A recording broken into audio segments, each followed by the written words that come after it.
Prontinho, vamos lá.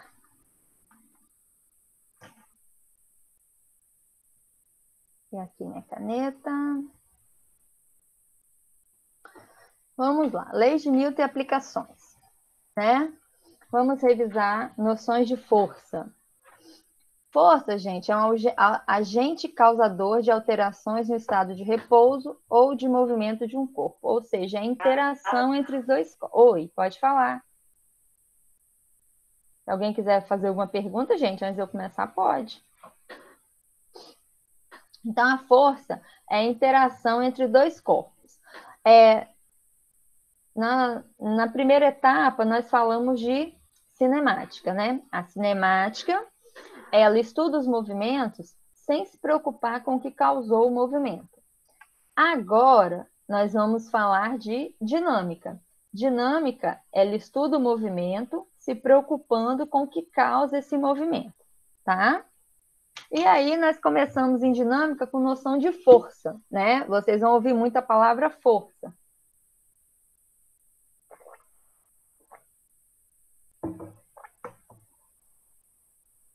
Aí, como eu falei para vocês, força é interação, né, entre dois corpos, ou mais, né? E ele pode influenciar no estado de repouso ou de movimento desse corpo. As forças, elas podem ser de contato ou de campo. O que é contato? Contato é quando você toca. E campo, nós falamos que acontece, né, algum efeito dentro de uma região. Então, aqui eu coloquei, né, por exemplo, as forças de contato, né, que elas são forças que surgem em contato de dois corpos.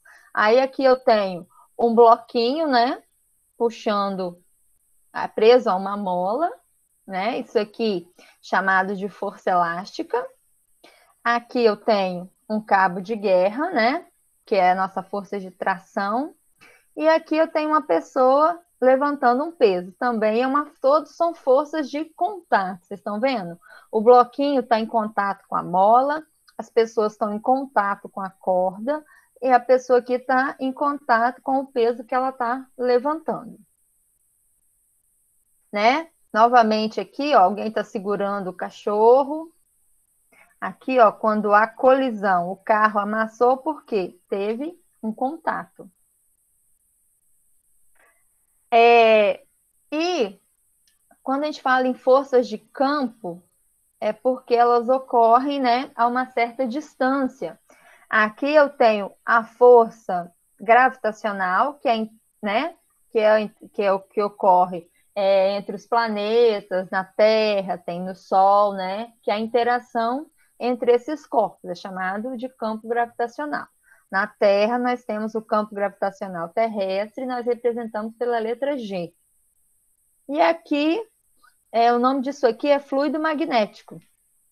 Né? Isso aqui é mais quando você aproxima um ímã, esse líquido aqui, que ele é bem viscoso, ele tem esse formato aqui. Eu não sei se vocês já viram ele em algum momento.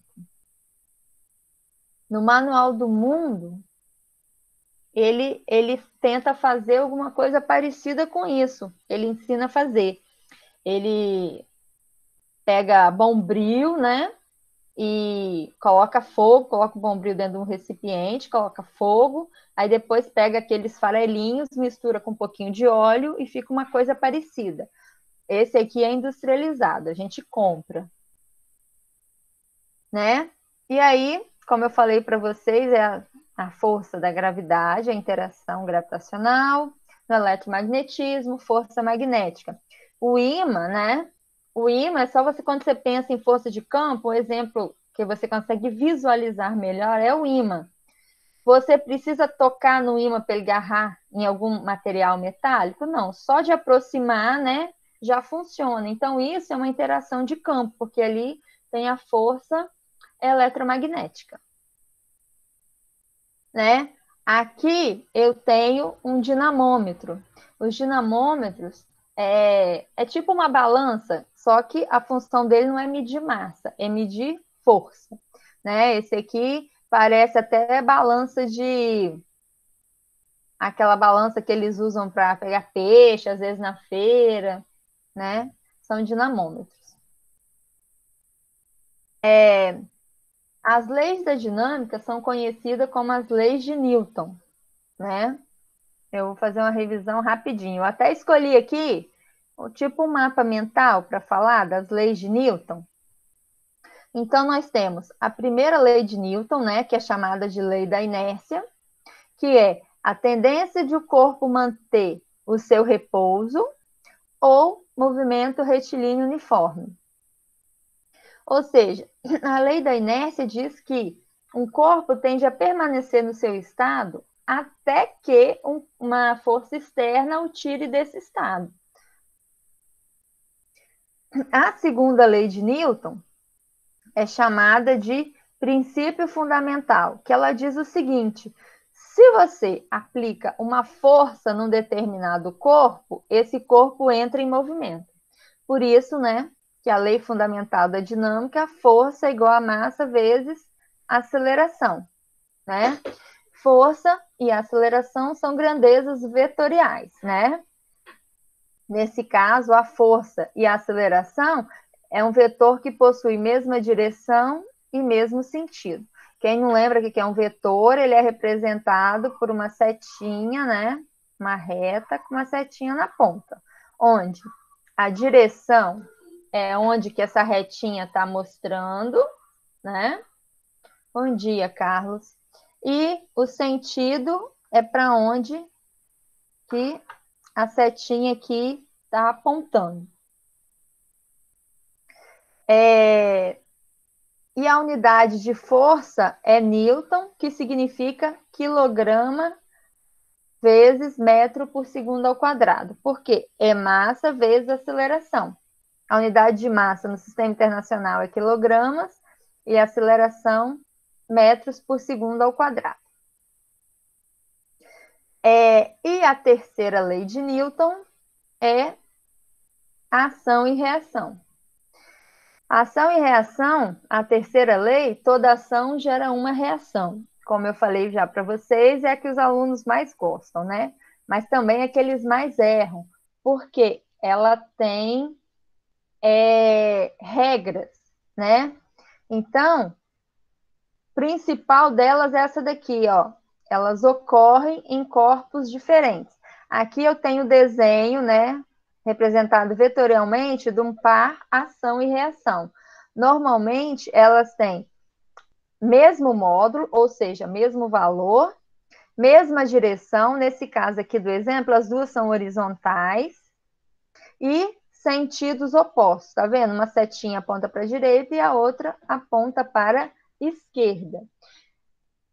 Outra coisa, elas não se anulam. Por que elas não se anulam? Porque elas ocorrem em corpos diferentes, que é uma coisa que o aluno sempre esquece. Então, ela tem 4 características. Mesmo módulo, ou seja, mesmo valor, mesma direção, sentido contrário e atuam em corpos diferentes. Tá? E aí eu coloquei alguns exemplos aqui para vocês identificarem. Por exemplo, esse aqui, né, é uma tirinha do Cebolinha, que ele vai fazer uma mágica, né? Ele puxa a toalha da mesa e fala assim: que tal, pai? Nenhum prato quebrado. Ou seja, ele puxou a toalha da mesa e nenhum objeto se mexeu. Né? Aí, né, para ficar engraçado, acabou enroscando aqui na perna da mãe dele a toalha. Mas o nosso foco é aqui, ó. Todo o corpo tende a permanecer no seu estado em que ele se encontra. Quando ele puxou a toalha, tanto o copo e os pratos da mesa, eles não estavam em repouso em cima da mesa? Ele puxou a toalha e eles permaneceram no seu estado em que eles se encontravam. Por isso que isso aqui é um exemplo da primeira lei de Newton, que é a lei da inércia. Outro exemplo é esse aqui, ó, né? É a tirinha do Garfield, né, o do John. Ele fala assim: você é preguiçoso. Aí o gato: não, estou conduzindo uma experiência científica. Preguiçoso: estou testando a primeira lei da física. Qual que é a primeira lei da física? Se não houver nada que possa tirá-lo desse estado, ou seja, alguma interação com qualquer outro corpo, ele não sai do seu estado. No caso do gato aqui, ele está o quê? Em repouso. Corpos em repouso tendem a permanecer em repouso. Outra também aqui, às vezes não percebemos que estamos em movimento. Né? Aí ele fala aqui, não mandei que você se movimentar um pouco hoje? Aí o gato, obviamente, John não está levando em conta a rotação da Terra. Ou seja, lembra que eu falei para vocês que a primeira lei, ele pode, o corpo está em movimento retilíneo uniforme? A Terra, nós consideramos que ela se move em movimento uniforme. Então, você está na Terra, você está girando junto com a Terra. Você sente alguma coisa? Não.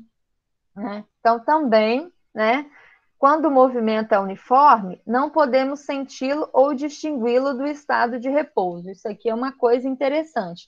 Por que que você não sente, gente? Alguém sabe dizer? Alguém lembra?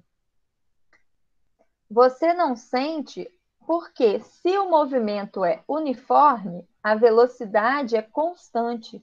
Velocidade constante e aceleração zero.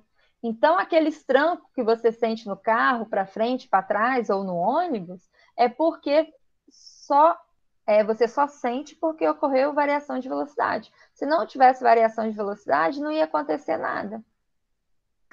Né? Por isso que fala também que quando estiver em movimento uniforme, também aplica a primeira lei. Outro exemplo aqui, né, é um cachorro. Quando o cachorro entra em movimento, que o garoto não está em repouso aqui no carrinho? Quando ele entra em movimento, né, a tendência do garoto é permanecer onde ele estava, só que o carrinho puxou, por isso que você sente, por isso que ele é jogado para trás, né? Outro exemplo da primeira lei é essa daqui, ó, motocross. Quando a pessoa solta as mãos da moto, ela continua com a mesma velocidade que a moto estava. Por quê? Os corpos tendem a permanecer no seu estado em que estavam. Eles estavam em movimento, eles continuam em movimento. Outro exemplo importante da primeira lei é o uso do cinto de segurança, né? Em acidente, o cinto de segurança reduz o risco de lesões entre 50% e 80%. Quando a pessoa está com cinto de segurança e ocorre um acidente, o que acontece? O tanto que a pessoa é jogada para frente é muito pouco. Já se a pessoa tiver sem o cinto de segurança, olha o tanto que ela é arremessada. Por exemplo, se o motorista tiver de cinto e quem está sentado atrás não tiver, ele acaba machucando o passageiro da frente, né? Quando vocês forem tirar carteira de motorista, primeira coisa que geralmente você entra no carro, tem pessoas na frente e atrás. Se você sair com o carro sem observar que os passageiros estão colocar o cinto de segurança, tiver alguém sem cinto, você é reprovado na hora. Você nem continua a prova, né? A prova prática para tirar carteira de motorista, carteira de habilitação. Então, o que acontece? Muitos alunos falam que o cinto de segurança está ligado à ação e reação. Não, o cinto de segurança ele está ligado à primeira lei de Newton. O que acontece? Quando o carro freia, né, o corpo está numa determinada velocidade junto com o carro. Quando ele freia, o que acontece? O corpo tende a manter a velocidade em que ele estava. Né? Porque quando ocorre um acidente, o carro freia bruscamente, ele para bruscamente. Então, automaticamente, o seu corpo é arremessado para frente. O cinto de segurança faz o quê? Ele te puxa, né? Ele tenta te manter no estado em que ele se encontra, né? No banco. Por isso que quando você entra no carro, eu não sei se vocês já observaram, se você puxar o cinto de segurança com muita rapidez, ele trava. E esse é o objetivo dele, ele tem que travar, justamente, né? Significa que ele está funcionando, isso é muito bom. Se você puxar o cinto com muita força e ele não travar, significa que ele está com defeito, tá?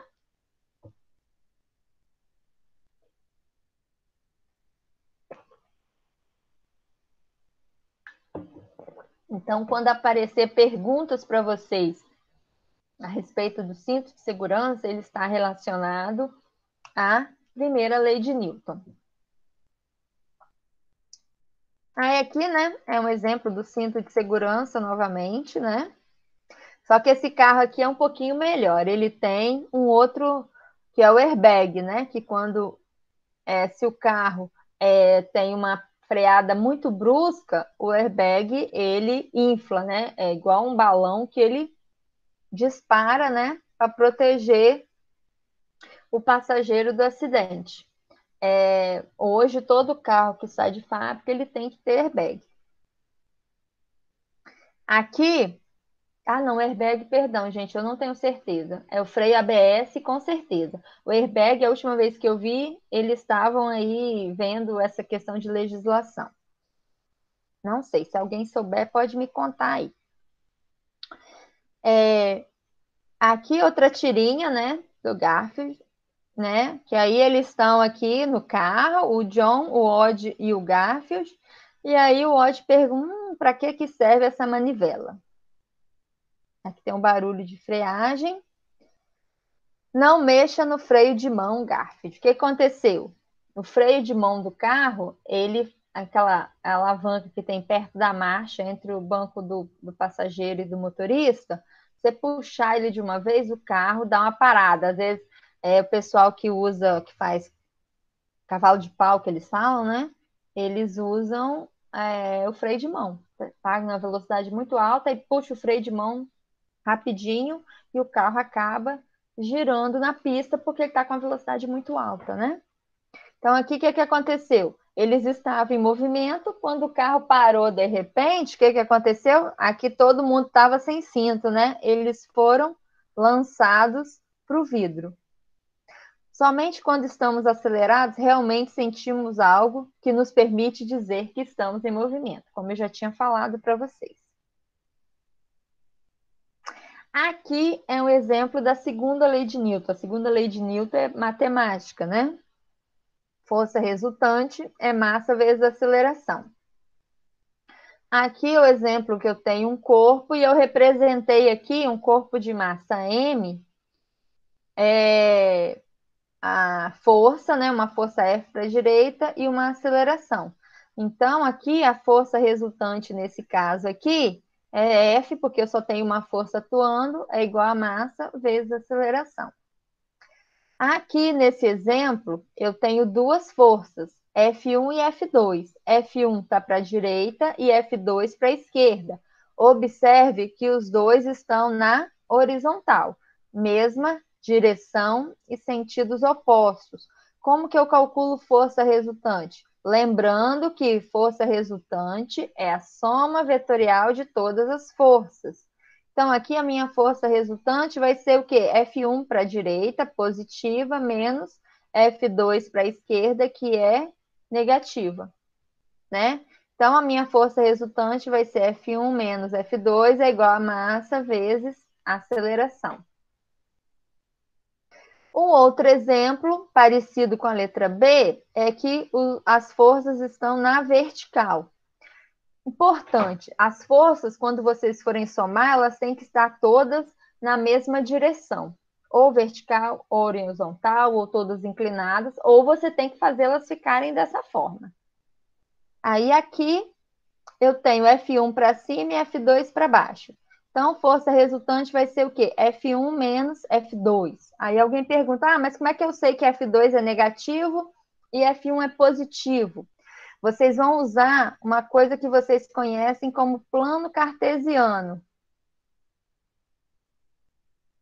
Aqui não são meus números positivos? E aqui os negativos? Então, se ele está apontando para cima, no eixo Y, quem está apontando para cima eu considero positivo, quem está apontando para baixo eu considero negativo. E se estiver na horizontal, quem aponta para a direita eu considero positivo, quem aponta para a esquerda eu considero negativo, que foi o que aconteceu aqui.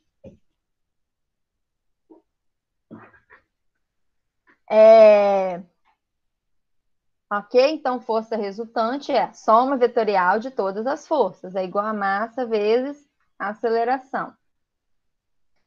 Aqui, uma outra situação. Eu coloquei no meio uma bolinha, né? Eu tenho uma força para a direita, F1, e para a esquerda, F2 e F3. Como que eu calculo a força resultante nesse caso aqui? Força resultante é F1 está para a direita, positivo, menos F2 menos F3, que estão para a esquerda, que são negativos. E aí, no exercício, é só substituir o valor de cada uma para achar o que ele quer, né?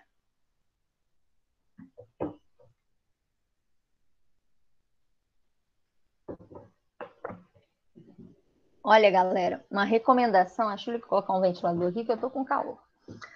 A recomendação é que refaçam aqueles exercícios resolvidos que tem nos vídeos ou no livro, que eu coloquei lá para vocês, uma cópia do livro da primeira série. Isso vai ajudar muito a vocês fixarem o conteúdo, tá? Aqui, só para saber, nós praticamente não trabalhamos isso, eu gosto de trabalhar isso aqui em sala de aula, que é mais fácil, né? E quando as forças são perpendiculares, o que você vai fazer para achar a força resultante? Você aplica o teorema de Pitágoras. Você sabe o que é o teorema de Pitágoras? Aqui, ó, você faz decomposição, você pega essa força F1, um vetor, você pode mudar ele de lugar. Se você não mudar o módulo, a direção e o sentido, você pode levar ele para qualquer lugar. Então, quando eles são perpendiculares, eu pego esse F1 e desenho ele aqui, ó. Aí, isso aqui não virou um triângulo retângulo? Como é que eu calculo a hipotenusa aqui? Hipotenusa ao quadrado é igual a cateto ao quadrado mais cateto ao quadrado. F1 vira cateto e F2 eu considero como sendo outro cateto. Então, aqui, para achar a força resultante, eu uso o teorema de Pitágoras. E quando eles não são perpendiculares, lembrando, perpendicular é quando tem 90 graus entre as duas retas. Aqui é quando não são perpendiculares. Nós usamos uma coisa chamada lei dos cossenos. Eu não sei se vocês já viram isso em matemática. Me fala aí se já estudaram a lei dos senos e cossenos em matemática.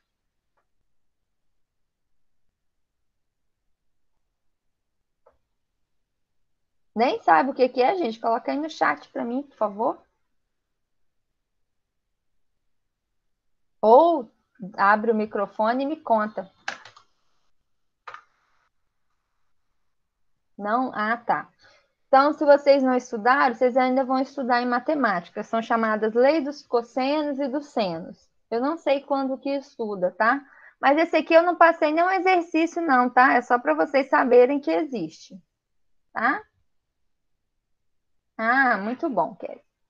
Então, você primeiro encontra, né, o que é, você encontra a força resultante e depois resolve seu problema normalmente, né, que força resultante é massa vezes aceleração.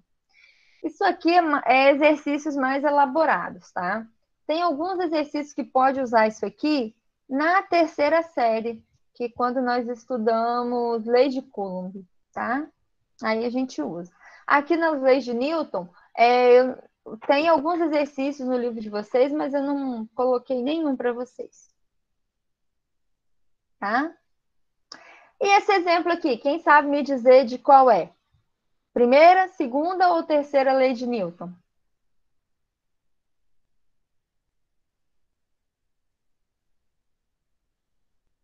Esse exemplo aqui, gente, muito bem, é a terceira lei.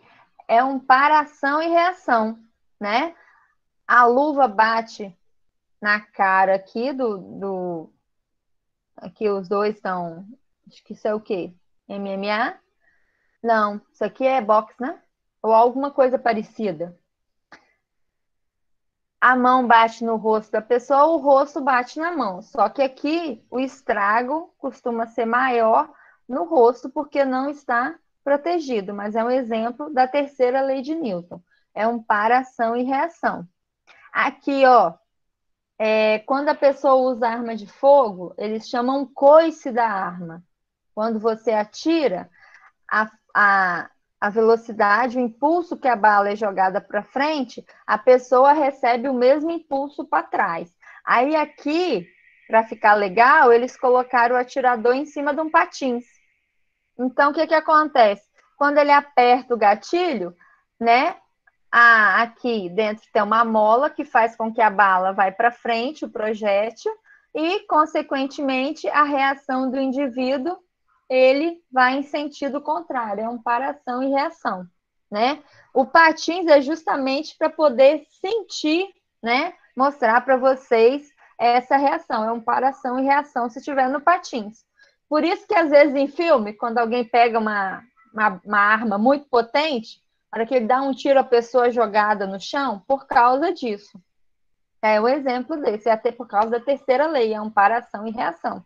Toda ação gera uma reação. Outro exemplo aqui importante é caminhar. Você empurra o chão para trás e o chão te empurra para frente. É um par ação e reação. Aqui é um outro exemplo de um par ação e reação, ó. A hélice faz o quê? Quando ela gira, ela empurra a água para trás. E qual é a reação? O barco vai para frente. Novamente, é um par ação e reação. Aqui, esse é um exemplo clássico que às vezes aparece em vários exercícios, que é a Mônica batendo no Cebolinha com o coelho dela. É um par ação e reação, ó. O coelho aqui ficou todo machucado. E, gente, tá falhando para todo mundo? Pra mim tá normal. Ah, tá. É porque o Lucas aqui falou que para ele tá falhando de vez em quando. Ô, Lucas, o pessoal falou que tá normal. Pra mim também tá normal, professora. Ah, tá. Ô, Lucas, quer que repete alguma parte? Coloca aí no chat que eu repito. Lucas e o Nokia dele.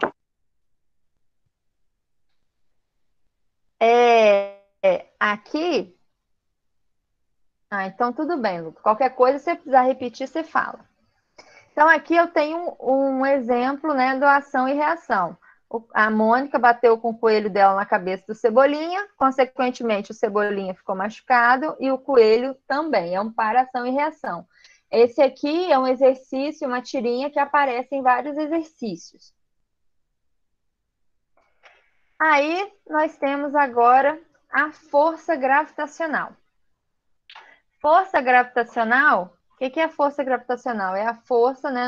Aqui eu coloquei, vamos falar da Terra, é o campo gravitacional, é aquela região ao redor da Terra onde ela puxa os corpos para si, né? Aí aqui eu tenho a força peso. O peso de um corpo é a força de atração gravitacional exercida sobre ele. Aqui nós representamos a força peso pela letra P, tá? Pelo pezinho. Ai, peraí. A letra. Ixi, já baguncei minha tela aqui. O peso com uma setinha em cima, que é uma grandeza vetorial. Importante é que o peso sempre aponta para o centro da Terra. Então, aqui eu coloquei um exemplo, aqui é um bloquinho. Esse aqui embaixo é a superfície. Então, essa superfície aqui na horizontal, o peso aponta para o centro. Aqui, se você tiver um peso grudado na parede, por exemplo, um quadro, e for desenhar as forças que atuam nele, a força peso aponta para baixo. Se um corpo estiver caindo, qual a força que atua nesse corpo? A força gravitacional. E o peso aponta para baixo. Aqui, esse aqui, tá inclinado. Um corpo inclinado. O que acontece? A força peso também aponta para baixo. Ó, esse inclinado, esse aqui também está inclinado, só estão em posições diferentes. Mas eu quero mostrar para vocês estão vendo que a força peso sempre aponta para o centro? Esse aqui também. E aqui, né, eu tenho um bloquinho preso no teto. Aí tem uma força segurando esse bloco no teto, né? Porque nada fica no teto do nada. Você não consegue segurar uma coisa no teto né? Se não tiver uma força aplicada. Então, a força-peso também sempre é para baixo. Resumindo, a força-peso é a força com que a Terra atrai os corpos para si e ela sempre aponta para o centro da Terra.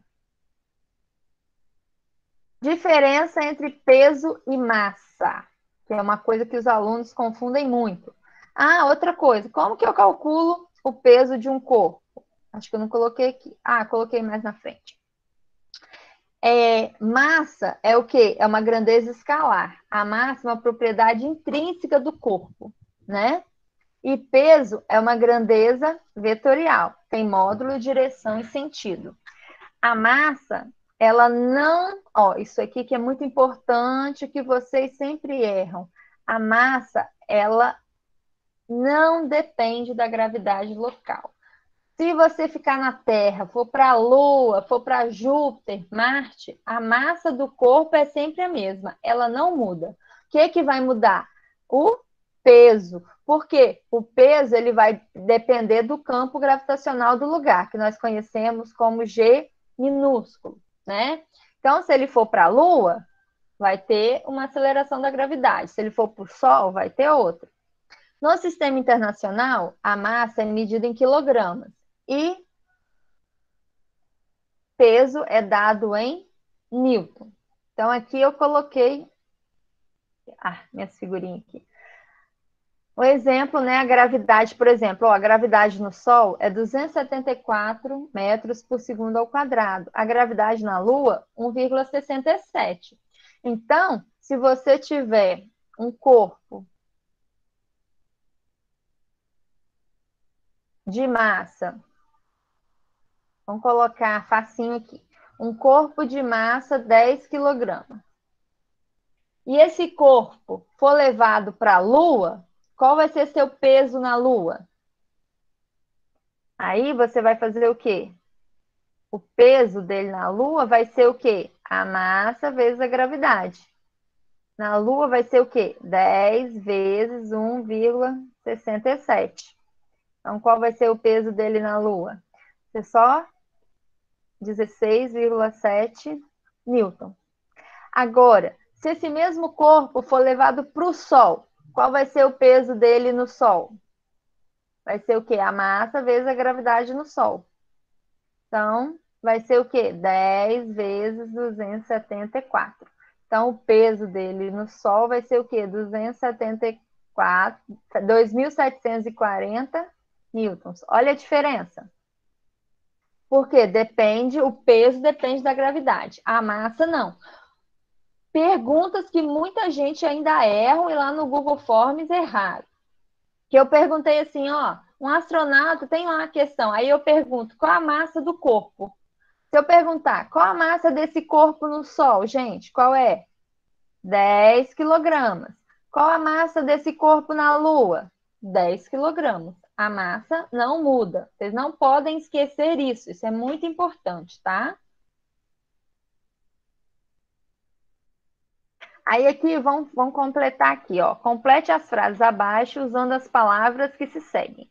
Menor, massa, maior, gravidade, peso e ocupa.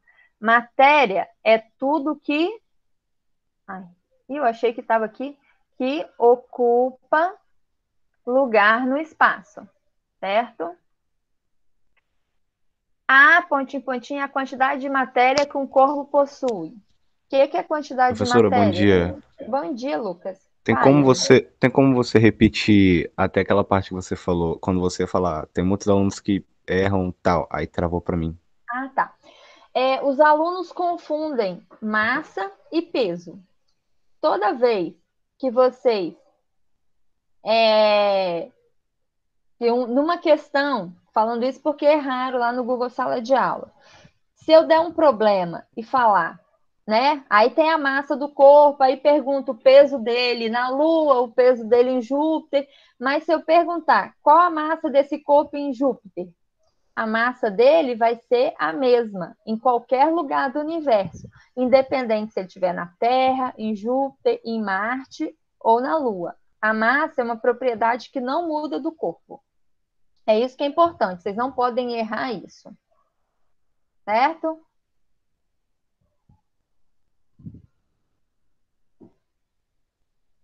Ah, ótimo. Aí aqui é um exercício, né, que eu estava falando de completar a frase. Aí ele fala assim: matéria é tudo que ocupa lugar no espaço. A é a quantidade de matéria que um corpo possui. Então, é o quê? A massa. Massa é a quantidade de matéria que um corpo possui. E o peso depende da ação da gravidade, ó. Ó, gravidade. Quanto maior for a força da gravidade, maior vai ser o quê?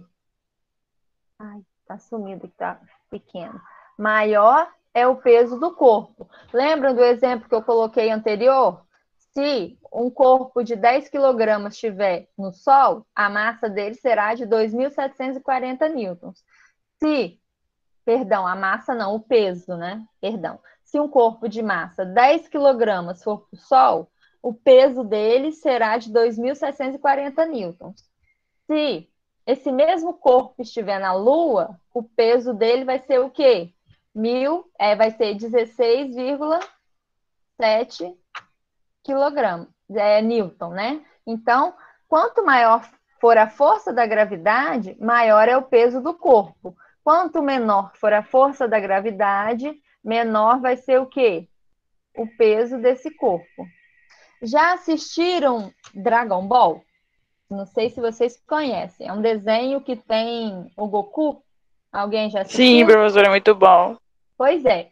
Eu não sei se vocês lembram que ele tem uma nave para treinar, que aí ele aumenta o G da nave, para ele ficar mais forte, né? É aí que às vezes eu não estou vendo os novos, não. Aí nessa nave, tem hora que ele vai treinar, então ele tem que suportar as diversidades em cada planeta. Então ele altera o G. Na verdade, é aquela gravidade que a gente conhece. Então, aí ele aumenta lá a gravidade, aí tem hora que ele cola no fundo da nave. Aí o corpo dele tem que acostumar. É o que acontece com a gente. Na Terra, a nossa gravidade, a gente não sente a gravidade do nosso corpo. Por quê? Nós somos adaptados a isso.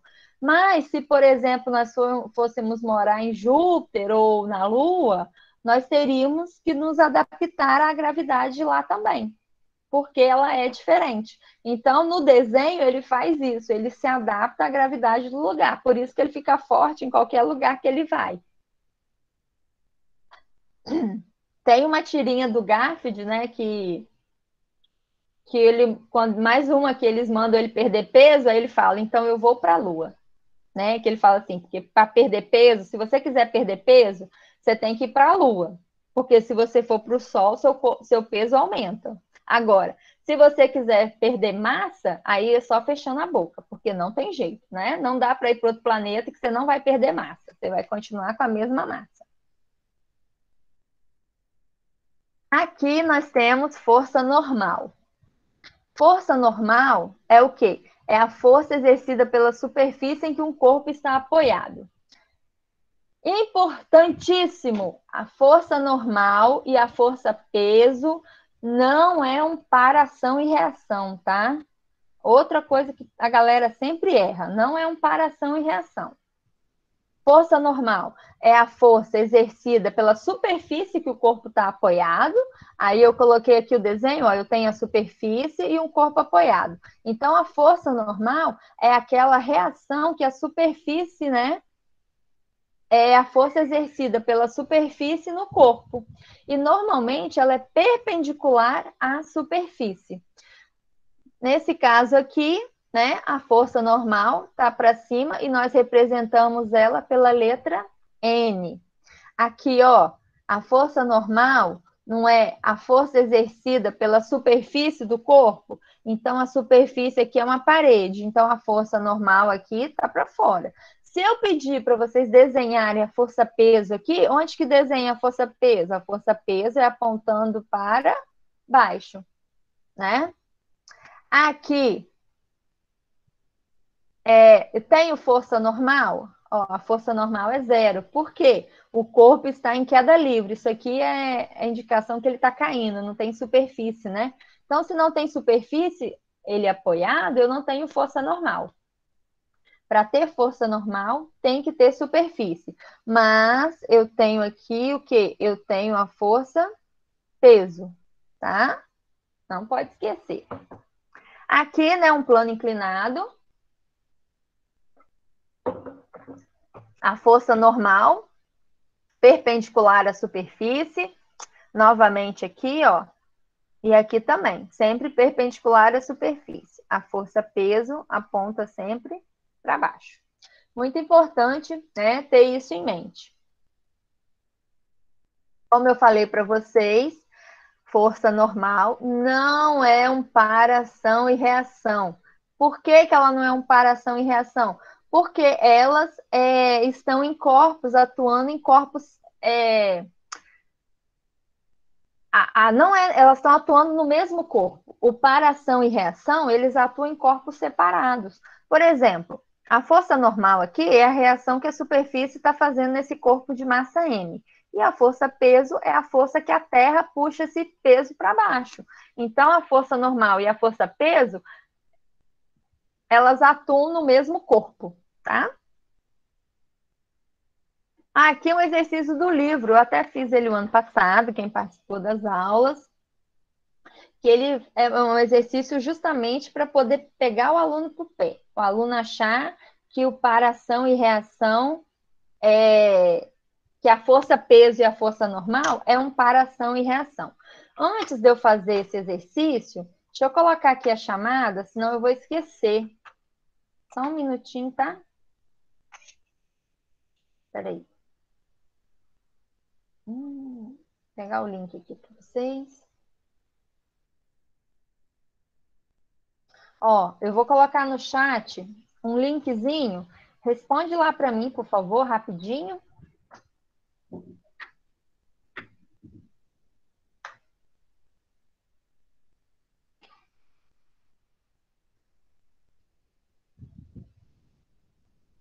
Quando vocês terminarem de responder, me fala aí, tá?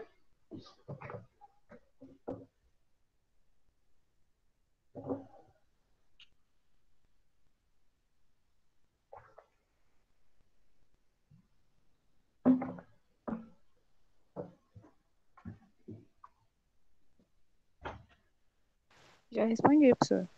Já? Falta muita gente aí?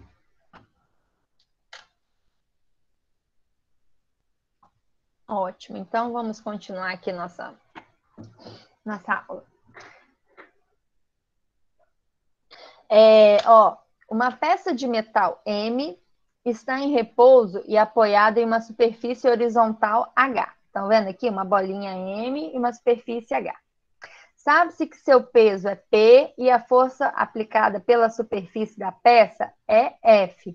Ou seja, essa força F aqui, gente, é que força? Espera que eu tenho que tirar o mouse aqui para funcionar. Essa força aqui, gente, é a minha força normal, tá? Aí, com base nesses dados, identifique no caderno como verdadeiras ou falsas as seguintes afirmativas. Na letra A, ele fala assim, ó, P e F podem ser consideradas como um par de forças ação e reação. De cara, ela é falso. Toda vez que afirmar que peso e normal é um par ação e reação, ela é falsa. Esse exercício, ele confunde o aluno porque ele coloca uma força F. Por quê? Uma força normal é uma força, né? Uma força qualquer. Ele pode ser representado pela letra F. Então, o aluno tem que saber o que significa força normal. E aqui ele fala, né? E a força aplicada pela superfície na peça é F. Então, ele tem que saber. O aluno tem que saber que força é essa aplicada na superfície. É chamada de força normal, mesmo que representado por F. Pode representar por F, ele pode representar pela letra que ele quiser. Só que você tem que saber o que significa essa força. Então, falou que é um para-ação e reação? É falso. Somente se a superfície H for perfeitamente lisa, será possível considerar P e F como um par de forças ação e reação. Falso também. Independente do que ele falou, para ação e reação não tem nada a ver. P e F não podem ser consideradas um para ação e reação. Aí, tudo bem até aqui, vamos ver o resto. Neste caso específico, as forças que agem na peça são força-peso, exercida pela terra, e a normal, exercida pela superfície. Muito bem, esse aqui está correto. Se a peça está em repouso, as forças P e F se anulam. Correto. Também, esse também é verdadeiro. Por quê? Se o corpo está em repouso, significa que a força peso vai ser igual à força normal. Como elas estão em sentidos opostos, né? Uma anula a outra. Por isso que é verdadeiro. Tem um outro exercício aqui, acho que eu vou pular, por causa que não vai dar tempo de falar tudo. É força de atrito. A força de atrito, gente, é uma força de interação entre duas superfícies, tá? Tudo na nossa vida tem a força de atrito, só que muitos exercícios, eles falam assim, desprezando a força de atrito. Isso é para facilitar. Então, quando você caminha, ó, por que que você não desliza? Já andaram descalço em lugar que tem muito sabão? O que que acontece? Você não fica escorregando? Por quê? Porque o atrito é menor. Então, aqui, né? Por que que eu consigo caminhar sem escorregar? Porque existe uma força de atrito, né, entre a superfície e o seu pé. Outro ponto importante, tem lugar que fala assim, a força de atrito é a força contrária ao movimento. Nem sempre a força de atrito é uma força contrária ao movimento. Em alguns casos, sim. Por exemplo, aqui, eu tenho um bloco sobre a mesa e uma pessoa puxando esse bloco. Então, a força de atrito aqui, no caso, é uma força contrária ao movimento. Mas nem sempre isso acontece. No caso de você caminhar, quando você empurra o chão para trás, o chão te empurra para frente. Então, a força de atrito, no caso, quando você caminha, ela apontada para frente, tá? Aqui, ó, estou empurrando uma prateleira com a força F, aí a força de atrito, nesse caso, realmente é contrária ao movimento. Mas nem sempre a força de atrito é contrária ao movimento, tá? Aí aqui, ó, eu coloquei aqui para vocês verem um mapa mental que eu peguei nesse site aqui. E quando eu coloco, é para incentivar vocês a aprenderem a fazer mapas mentais, que isso facilita na hora de fazer os exercícios, né? Então, as observações sobre força de atrito. A força de atrito, ela pode ser cinético ou estática, tá? Cinética é quando está relacionada ao movimento, quando o corpo estiver em movimento, vai aparecer a força de atrito cinética. E a força de atrito estática é quando o corpo está em repouso, ou seja, não há deslizamento entre as superfícies, tá? Né? Então, aqui eu coloquei a definição de força de atrito, eles colocaram, são forças que aparecem quando há deslizamento ou tendência de deslizamento, e elas são paralelas às superfícies de contato. Isso é bem interessante, né? O que influencia? A superfície, quanto mais rugosa a superfície, maior é o atrito. Quanto mais liso, menor é a força de atrito. Como que eu calculo a força de atrito? Coeficiente de atrito, essa letrinha grega aqui, vezes a força normal. E aqui, ó, sempre o coeficiente de atrito cinético é menor que o coeficiente de atrito estático. Um exemplo disso. Alguém já ajudou a empurrar carro quando está com defeito? O que acontece? Quando você começa a empurrar o carro, não é muito difícil? É porque o atrito estático é maior que a força que você está fazendo. Depois que ele entra em movimento, aí fica mais fácil empurrar. Por quê? Aí quem está atuando é a força de atrito cinética, que você rompeu, né, aquela força de atrito estática. Outra força, né, é a força elástica. O que é uma força elástica? Ela surge quando ocorre uma interação do corpo com a mola, né? Nesse caso aqui, eu tenho uma mola que ela está no seu estado de equilíbrio e aí eu apliquei uma força nessa mola. O que que aconteceu? Houve uma deformação dessa mola, né? A força elástica, também conhecida como lei de Hooke, né? Está relacionada a tudo que estica, né? Por exemplo, mola. Aí vocês estão vendo aqui o gifzinho? Ele estica, puxa uma força F, e o que acontece? Como que eu calculo essa força? Chamada de força elástica, tá?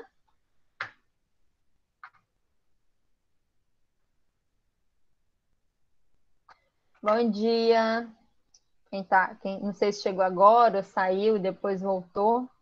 Aqui, essa força elástica é calculada por K vezes X, que é a constante elástica da mola, e X é a deformação, onde X é dado em metros, F é Newton, né? E K é Newton por metro.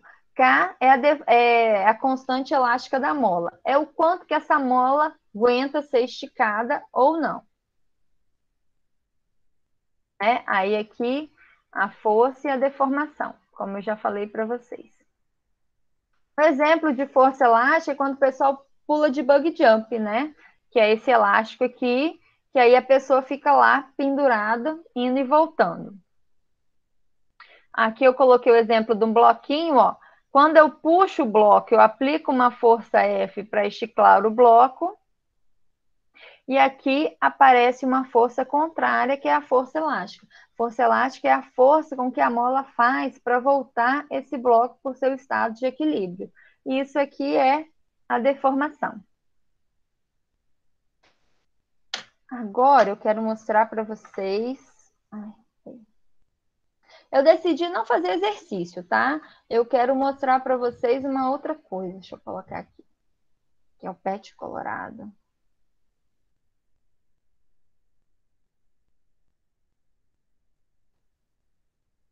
Só um minutinho, tá?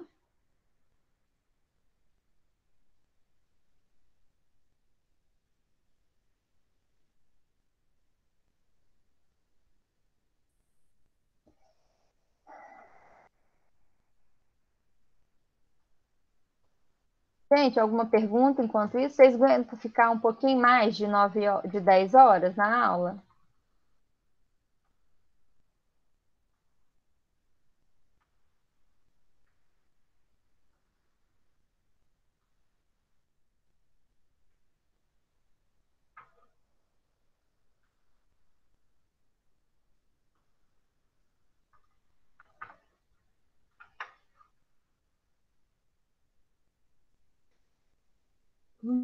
Eu quero mostrar. Ah, cadê? Aqui.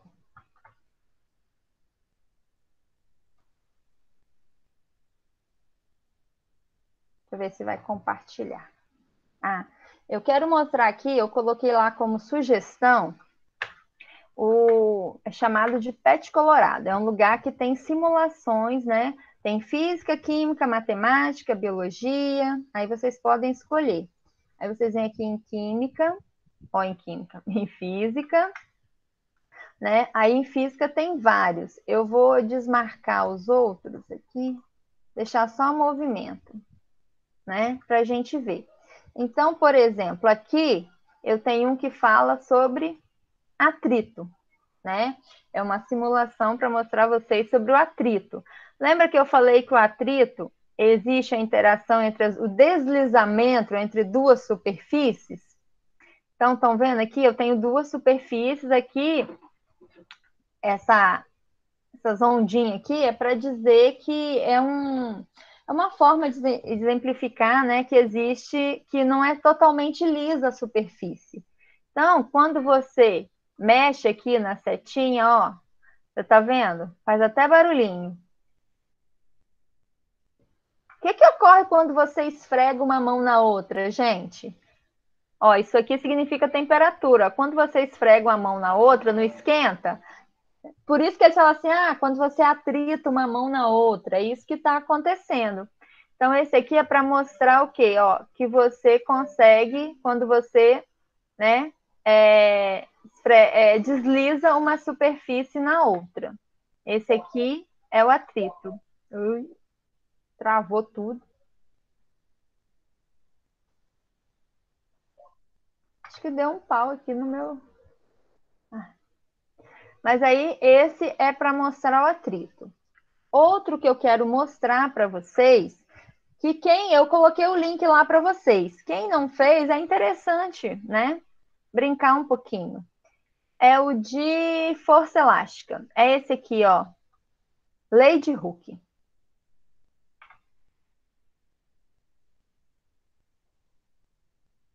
Aí vocês escolhem o primeiro aqui. O que acontece? Aí vocês vêm aqui, ó, e marca todas as setinhas. Aqui embaixo eu tenho a constante elástica da mola, ou seja, essa mola aqui, ela consegue suportar uma força de 200 newton a cada 1 metro, tá?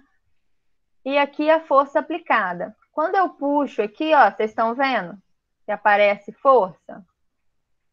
Essa força, ó, tá vendo? Em vermelho é a força aplicada, é a força que você faz, é só puxar com o dedo. Depois vocês vão lá no telefone e testa.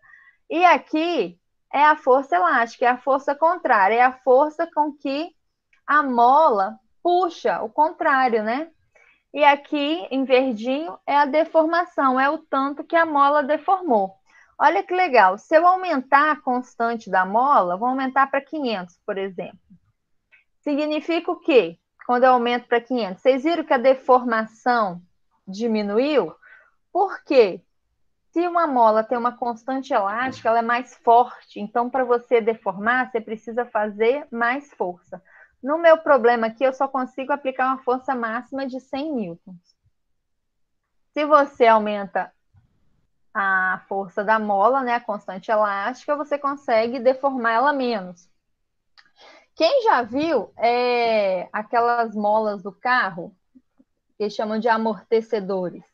É umas molas que ela serve, né, para quanto melhor o amortecedor do carro, a gente fala, mais macio ele é. Quando passa no buraco, você não fica pulando, aquela coisa seca.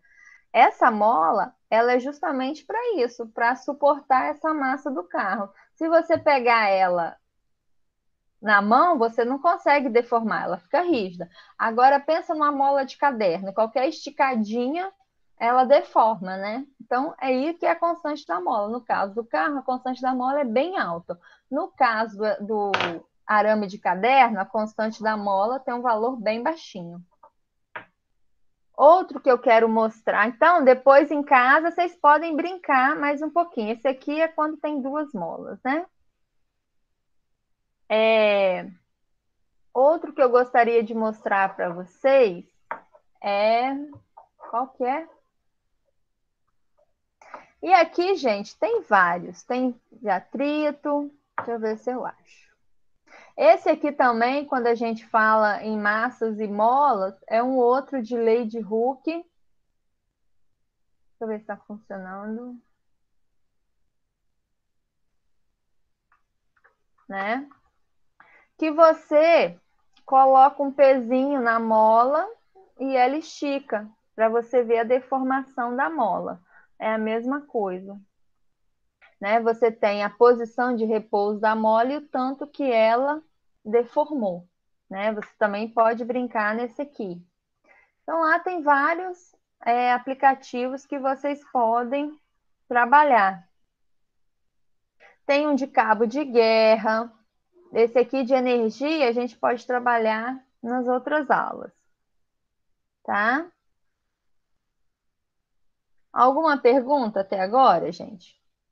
Isso aqui era só para mostrar para vocês que existe, como você... E se vocês quiserem, ó, vocês podem olhar o de química, de matemática, que aí aparece aqui. Nem todos funcionam no computador ou na internet, ou no celular, porque esses que eu mostrei para vocês, eles funcionam no telefone celular, tá? E no computador. Alguns não está abrindo, porque depende, eles não atualizaram, né? Porque são mais antigos, né? E aí os browsers não foram atualizados. Mas é bem interessante. tá? Deixa eu interromper aqui, eu não interrompi o compartilhamento. Gente, alguma pergunta? Vocês querem fazer alguma pergunta relacionada ao formulário? Como que tá?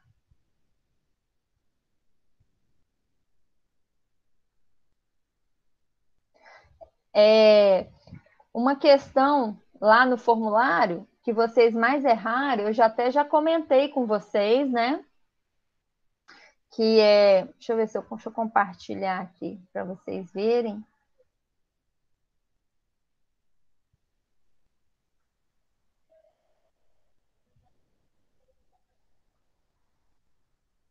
Não sei se vocês vão conseguir ver. Aqui, ó. Aqui aparece para mim, não sei se vocês estão vendo, as respostas lá do Google Forms que vocês mais erram, né? Então, aqui, sobre a lei de Hooke, eu comentei com vocês que ele só pede a unidade de medida, né? Da lei de Hooke, essa primeira, que muita gente errou, né? Que eu falei que força é dado em Newton, constante elástica da mola é Newton por metro e X é a deformação. Muito aluno erra isso, tá, gente? Não consigo riscar. Outro que muitos erraram é esse aqui, ó. Um astronauta cuja massa é 80 quilogramas irá viajar para Júpiter, onde a aceleração da gravidade está em torno de 3,71 metros por segundo ao quadrado. Chegando lá, qual será o valor da sua massa em Júpiter? Lembra que eu falei? Massa é a mesma em qualquer lugar do mundo. Muitos alunos erraram. Então, qual a massa do corpo, gente? 80 quilogramas. Você não tem que fazer conta. Isso aqui é justamente para verificar se você está sabendo diferenciar massa de. Como é que fala? Massa de peso.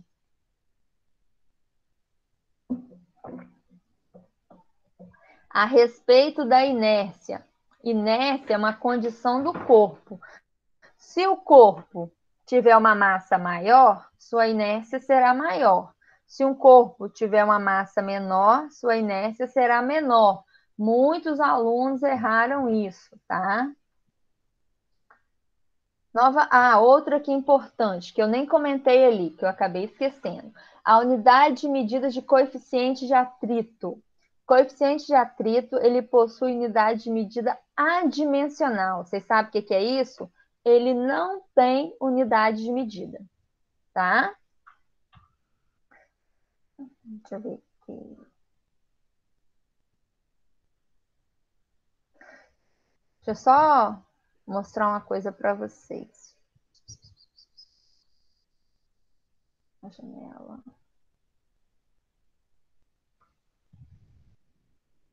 Deixa eu ver se vai compartilhar. Compartilhou. Aqui, ó. Força de atrito não é Mi vezes a força normal, certo? Qual a unidade de medida de força de atrito? Newton. Qual a unidade de medida de normal? Também é Newton. Então, quando você vai achar a força de atrito, o coeficiente de atrito vai ser força de atrito dividido pela força normal. Se você tem Newton dividido por Newton, você cancela. Então, por isso que a unidade de medida de Mi, ela é adimensional. O que significa isso? Não possui unidade de medida.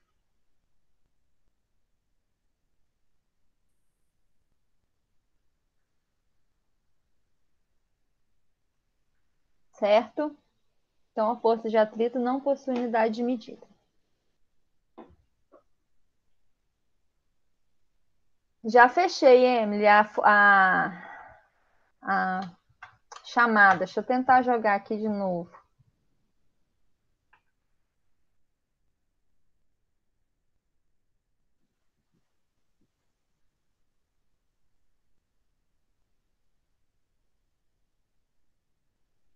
Tá lá, ó. Ok, gente? Mais alguma pergunta, pessoal?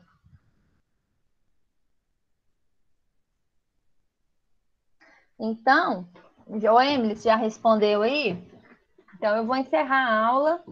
E aí, se tiver, se semana que vem eu for dar aula, eu envio um convite para vocês via e-mail, tá? Igual eu fiz hoje. Igual eu fiz essa semana, né? Vocês querem que, se quiser fazer alguma coisa, aí vocês me avisam, tá? Algum exercício, tá ok? Posso esperar vocês semana que vem? Ou não preciso marcar aula semana que vem?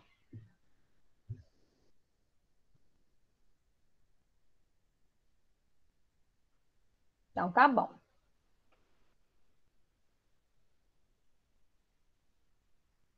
Não, eu mando um e-mail, tá? Se for ter aula semana que vem. E eu peço pro Domingos colocar lá no grupo,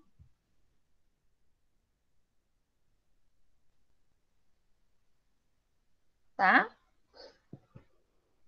Obrigada, gente. Beijo, então. Obrigada pela presença de vocês.